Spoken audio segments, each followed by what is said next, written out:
Ashritha, and I'm here with Mr. Ashwin, who's the founder of Revature.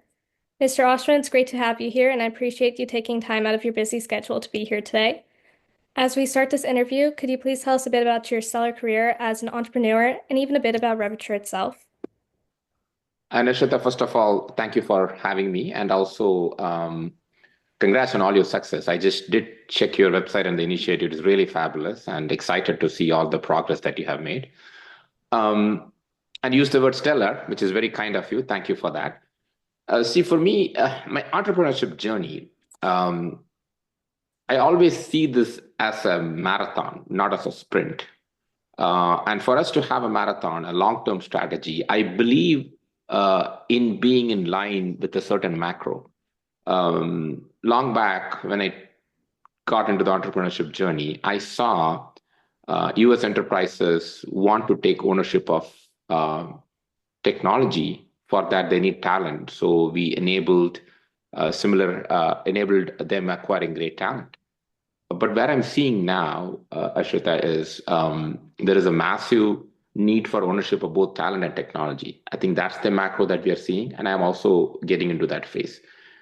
In short, um, where there is chaos, value can also be created. That has been my mantra, and it has been quite good for me. Yes, I'm talking about the success. There is also plenty of failures. So it's a combination of both, ultimately, is the entrepreneurship journey. Now, coming to the Revature, right? It's literally, Revature is born out of the same mindset. When I say that, uh, there was a lot of raw local US-based talent, young talent available here, but they were not job ready.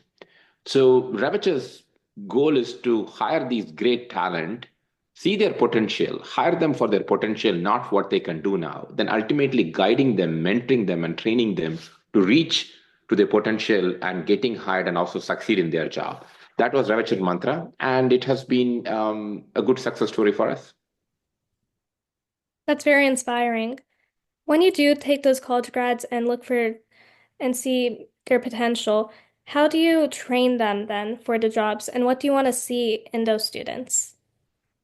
So it's a very good question, right? I think, see, when we look to hire these young talent, we don't look for polished resumes or perfect answers, what they can do in a 15, 30 minutes interview, but rather we look for their potential, their capability, how willingness are they to learn. And more importantly, in today's tech world, we need absolutely continuous learners. Just learning capability is not enough. Your ability to unlearn and relearn is also important. So we look into that. We look for how curious they are. Are they okay for failures? Are they okay for setbacks?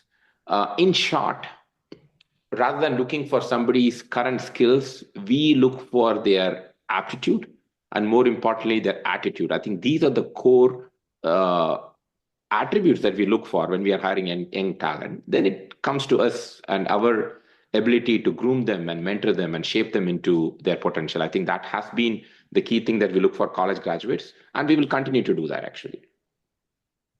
Yeah, I absolutely agree. That makes sense because ultimately those are things that'll carry you forward through all of the struggles, especially in your careers.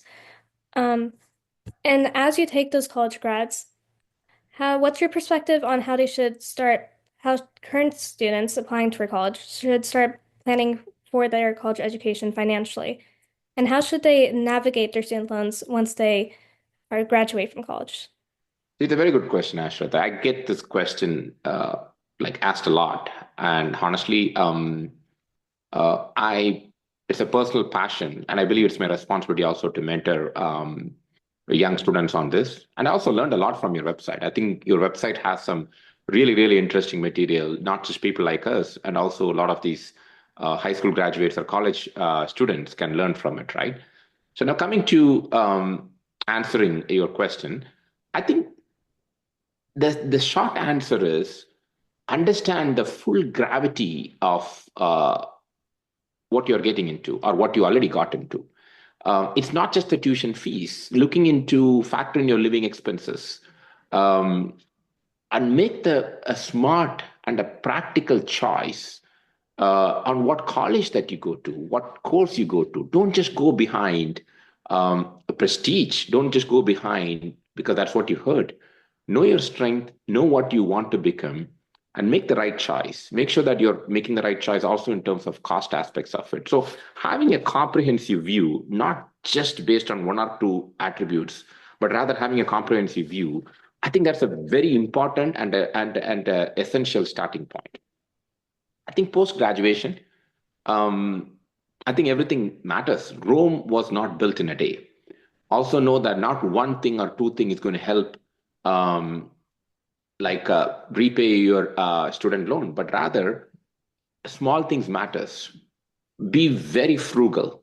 Wherever you can save money, whenever you can, just start repaying your loan, because these small things will ultimately compound and make a big difference in your ability to repay the college loan. So in short, I would take two things. One, before you get into a college, make really, really smart decisions in terms of knowing the whole expense, not just the tuition fees, along with making the right choice. Are you making a prudent and practical choice? That's important. But after graduation, just make sure that, like, whenever you can, find a way to save money, be frugal, and repay the loan. These are the two simple recommendations I have for students. Those are really good recommendations, especially as I'm also going to enter my application journey soon. Um, and in this era of AI, and especially we've seen the growth within the last, I believe, like 5 years, what's your suggestion for upcoming college students? See, it's a very good question, Ashritha. See, I'm spending most of my time in AI, and it has also become a huge passion of mine. See, for me, for the first time, we have a technology that can be seen as a disruptor and also as an enabler. For college, recent college graduates, or somebody who's in college now, it's not a disruptor because they don't have a base yet. They are still not in the 0 to 1 mode yet. So there is no disruption. Every opportunity when AI presents for recent graduates in enabler mode. How can you become an AI native workforce should be the fundamental focus. So AI can give you three categories of jobs. One is who can create AI. The world probably just needs 50,000 of them, the whole world, right? So that probably, yes, if somebody wants that, you can be a focus, but that cannot be a general focus. But the second and third category are critical. The second category is AI is going to bring in higher order of AI-based jobs. And that jobs are going to be fundamentally how can human beings work with agents? So how can you collaborate and form this hybrid workforce? It's like in a Matrix movie, how can Agent Smith work with Neo? I think that's the reality. How can you do that? That's the second category of job. And do you belong in that category? If so, what can you do to make that happen? The third category is how can you be the best user of AI? These large language models um, have like a million intelligence equivalent to Einstein's brain, right? Like, how can you harness that intelligence, get the best outcome? That's the AI user job. That's the third category, and that's where majority of the job is going to come in.